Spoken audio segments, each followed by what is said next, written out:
வரும் அந்த கதை இப்ப உள்ள சந்ததிங்க கேட்க வேணும்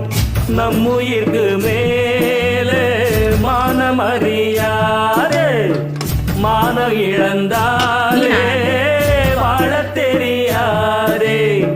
பெருசெல்லாம் சொன்னாங்க சொன்னபடி நின்னாங்க குணத்தால் மனத்தால் கலைமான்